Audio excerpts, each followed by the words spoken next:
Hey guys, Justin here from the Camera Life, and in this box is my brand new R5 Mark II. It's day 21 of my photography challenge where I film a video of me taking photos every single day, posting the photos unedited. And today I'll do something a little bit different, unbox this new camera, get it set up and take my first few photos with it.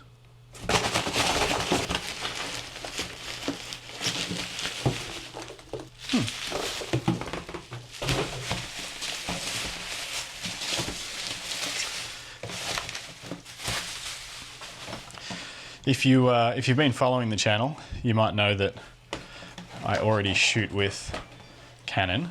I already shoot with an R3. It's my current favorite camera. And this here, this is my current R5, which will be getting sold, but I might do a few comparisons with the new R5 Mark II first. So let's have a look what's in the box.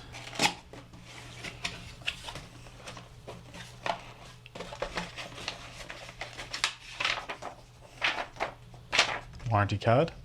Not sure what those are actually for. Thought that was all online. Have to sort that out. Quick start guide. The manuals are pretty much all online now, so there's not a lot of info in this stuff anymore.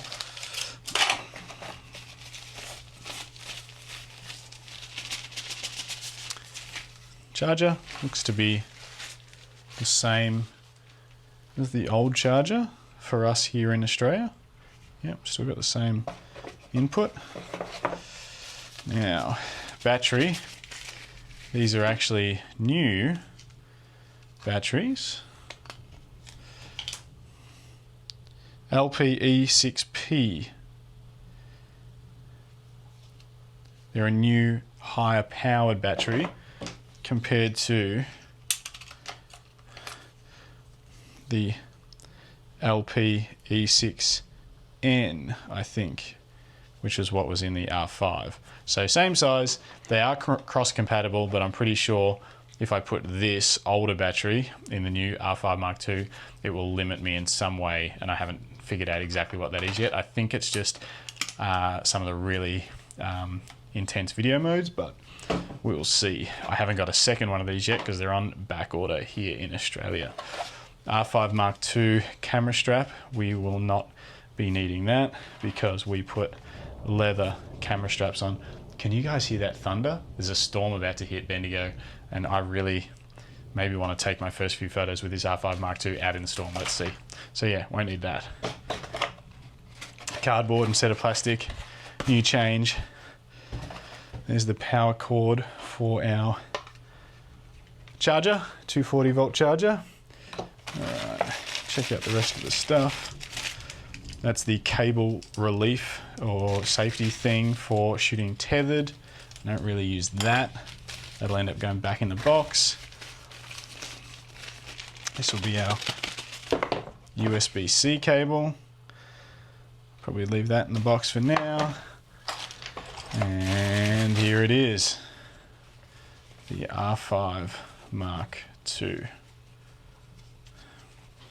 Over the next week, I've actually got to shoot tomorrow morning a mountain bike shoot for Flow mountain bike. Oh, look at that. And I will be shooting with this tomorrow morning. I'm going to get it set up today and I'm going to take it out and test it in the field tomorrow on a professional mountain bike shoot. So check out tomorrow's video if you want to see how this goes. I want to compare it head to head with the R3 over the next week or so in my daily videos. Along with comparing it to the old R5. So check that out. Ooh, this looks much better. Look at that. The eyepiece looks much bigger and nicer. Much better. See that? Compared to this old R5, new R5 Mark II. It's actually protrudes further from the back of the camera, which I like because I have a giant nose. So my nose hits up against the back of the camera. This will be much better. The R3 is like this as well.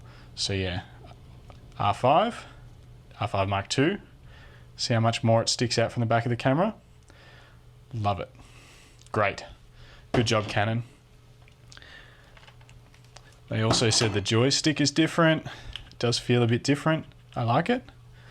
Let's see if we've got any charge. Let's put this bad boy in.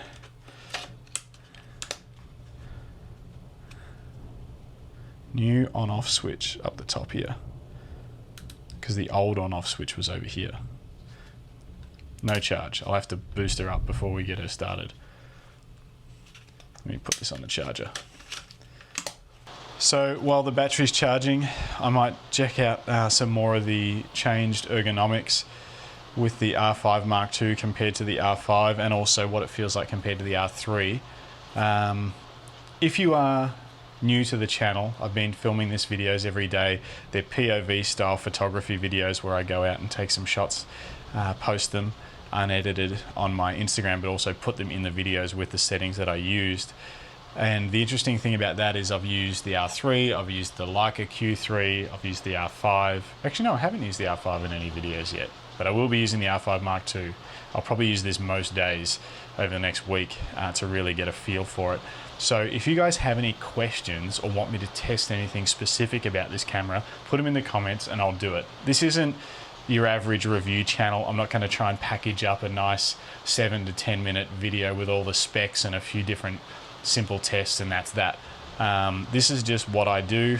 It's me trying to push myself and get more involved with the personal side of photography after being a professional photographer for 10 years.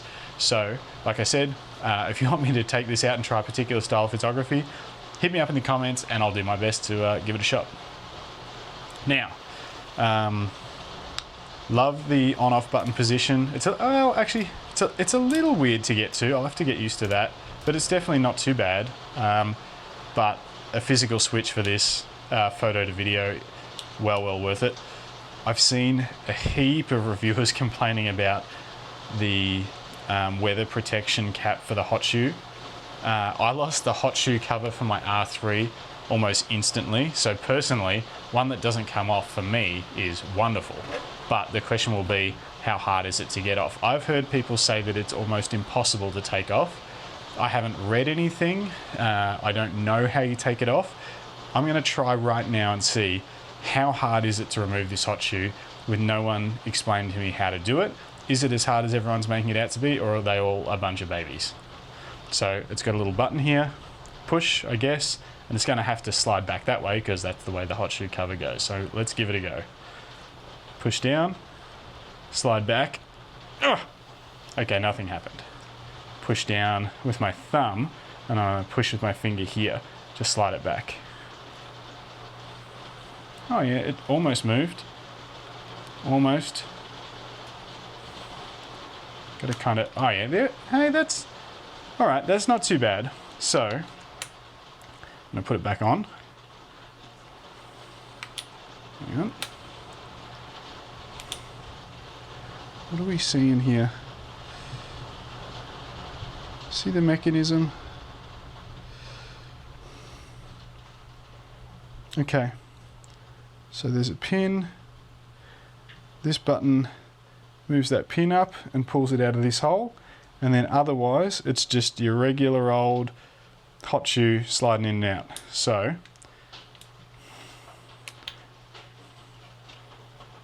slides in.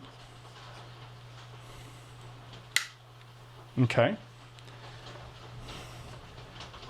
Push down. Slide it back a little bit. Not enough. Ooh, did I break it? Oh, I might have broken it. Did I break it?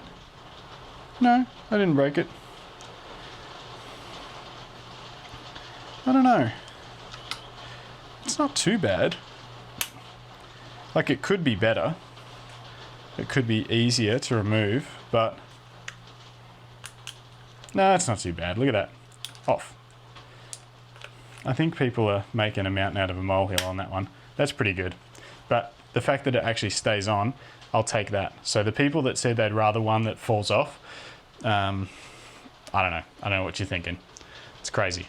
Diopter control is slightly different, but looks pretty similar. You know what I wish? The grip feels better because it's new, but it's basically, from what I can tell, this grip texture is the same. And I wish they had put the R3 grip on it. This grip is way better. I wish they had gone to this sort of chunkier, this is kind of trying to simulate like a natural texture, whereas that is a very, what would you call it, geometric pattern or whatever. It's just dots, circles, and it's way grippier, far better. They should put that on all the cameras. The R3 feels great with the grip. On the bottom we have the vents. They're the vents everyone's talked about. I hope that they're weather sealed because it makes sense. Vents here as well. I will be using this in the rain. I might even use it in the rain today. Nice big, look at that. Brand new. And otherwise, same button layout except for the lock button, which is now a switch. Same mode layout. Everything's basically in the same spot.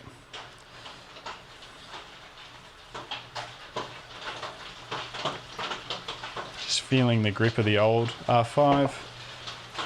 The new R5 is slightly different. Hang on a minute, it's hailing outside. Come outside and check this out.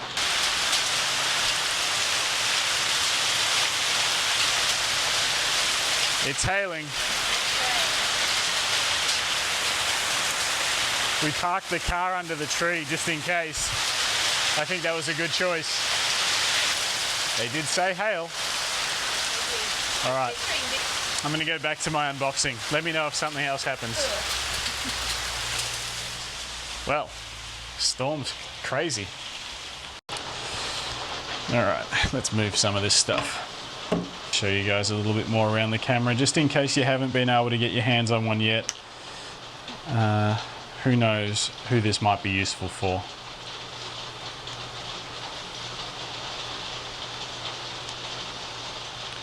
Mic and headphone ports, all that looks the same.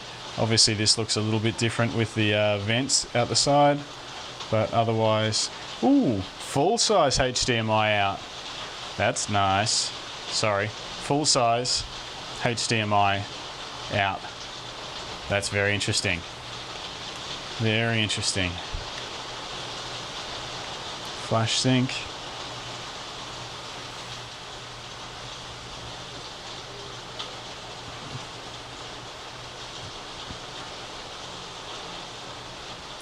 All right.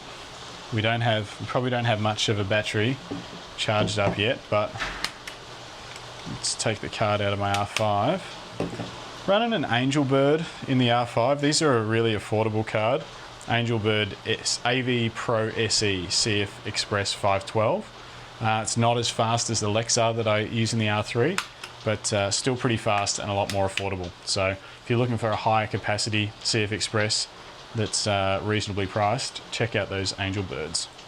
All right, let's see if this battery has enough juice for it to turn on.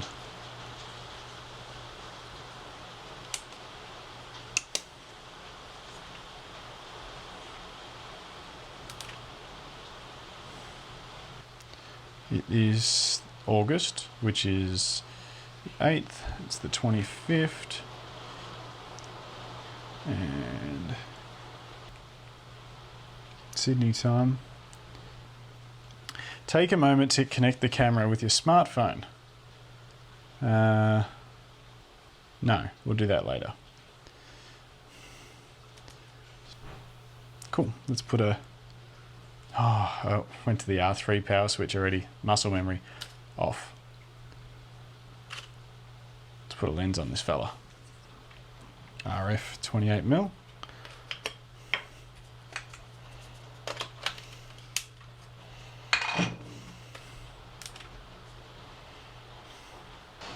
Okay. Interesting. Looks like it ships out of the box in electronic shutter mode. That's super interesting. Set up our file types. Menus are slightly different. Just the way this graphic is for the tabs is slightly different.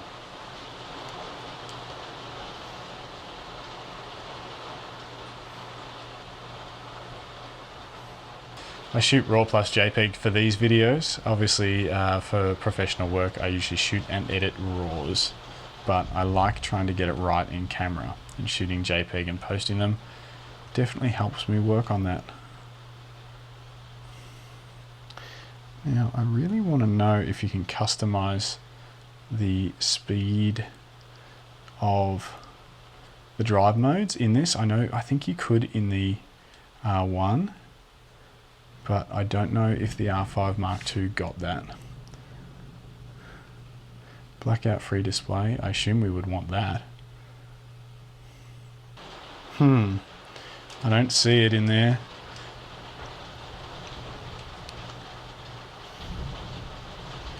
I don't see where we can customize it. I wonder if it's, I've heard, let's just check in here and see. In the custom functions. Custom buttons. I might do most of this stuff later on so I don't drag you guys through my entire setup process. Changing all where I like to have my custom buttons and things. I might make that a separate video once I've got them set up. If you have any questions about specifics, let me know. But what I'm trying to find is whether we can customize the speed of high speed and high speed plus for continuous burst shooting. I can't seem to see it, so that means maybe we don't get it. I don't see it in there. Let's try here. I mean, it's not going to, shutter speed, it's not going to be there. Nope. But it was worth a shot. Haha! Continuous shooting speed, customization. Now we're talking. Look at that. Boom. So I can change this. Oh, 30 or 20. Okay, that's not as much adjustment as I was hoping for, but that's better than nothing. So we can take that down to 20 for high plus. High speed. Oh yeah, 15, 12, 10, 7.5. Okay, that's cool. So let's say we want to make it 12 for high speed, and then low speed, we could bump that up to something more like 7.5. I find like low speed 5 or whatever for me is kind of useless, but 7.5 is probably pretty good for, like, you can get a burst of something if you need to, but you can easily shoot single frames. I'm going to try that. 20, 12, 7.5. Let's see how that goes. Love it. Look, it would be better if you could just customize the exact number that you want, like Nikon let you do, but this is a big step up from what we had, which was no customization at all. Great job, Canon. All right, well, the storm has passed us. While this battery's been charging, I have been setting a few more of the custom settings that I use in the back of the camera. Like I said, I can go through that in a future video if you're at all interested. I've calibrated the eye control, seems to be working just as well as the R3 so far that I can tell. Yeah, a few slight differences in the way the function button works and stuff like that. All in all, I think the interface is an improvement, not a massive change, but an improvement over the R5 and the R3. So everything's moving in the right direction. I'm going to put a camera strap on this and maybe just head out across the road and grab a few test shots outside. Nothing fancy today. It's not going to be artistic. We're just going to make sure everything works so that I can go and do a shoot with it tomorrow and make sure I get some good shots. Nice new camera strap. Well, old camera strap, new camera. But sounds like the hail started again. Maybe I won't head out just yet.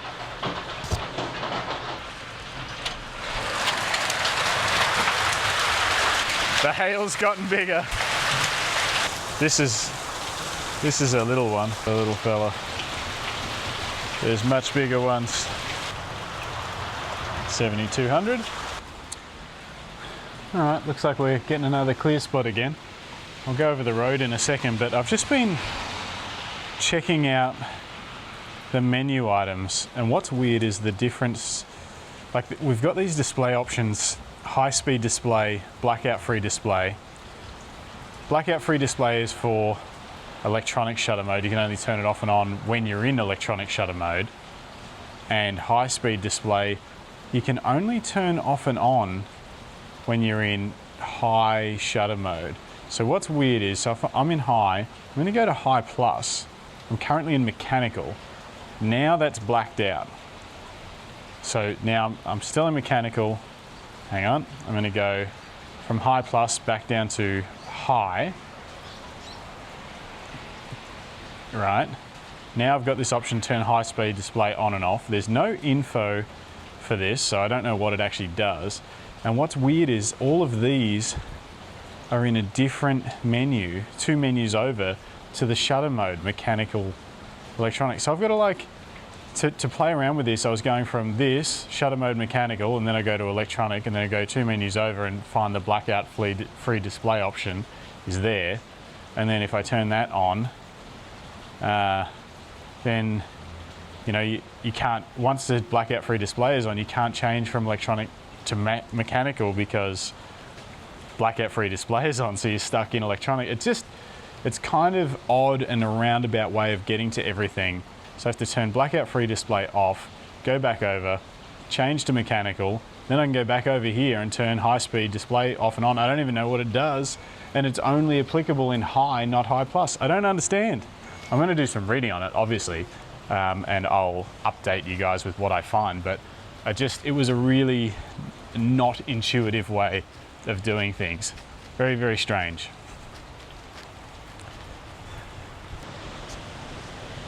Check this out.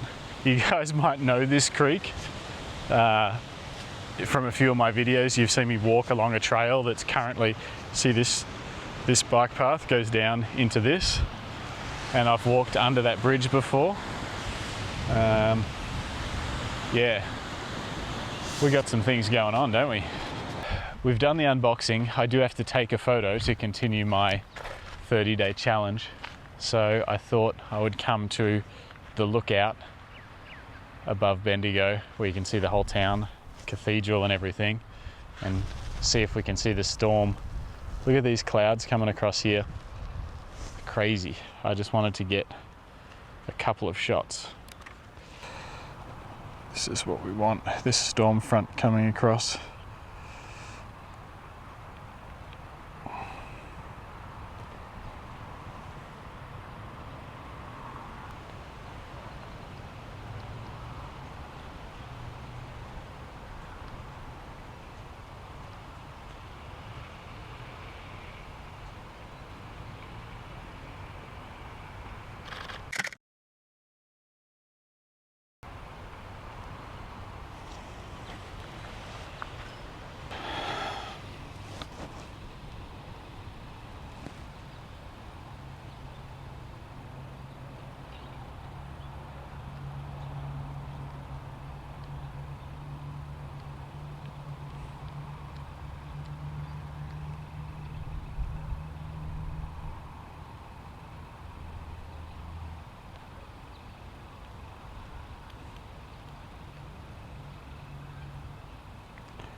Storm's rolling over.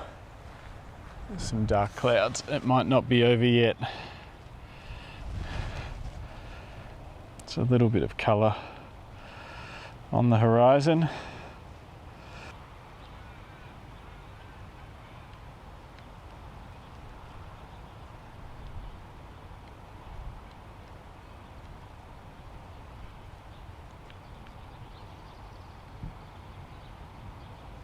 There we go. I like that composition. Let's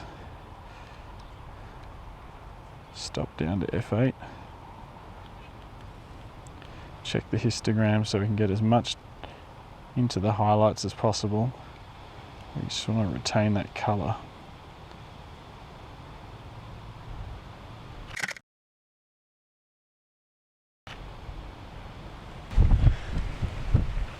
Well, like I said, today wasn't really about getting photos. It was about shaking down this new R5 Mark II and making sure it works for tomorrow's shoot.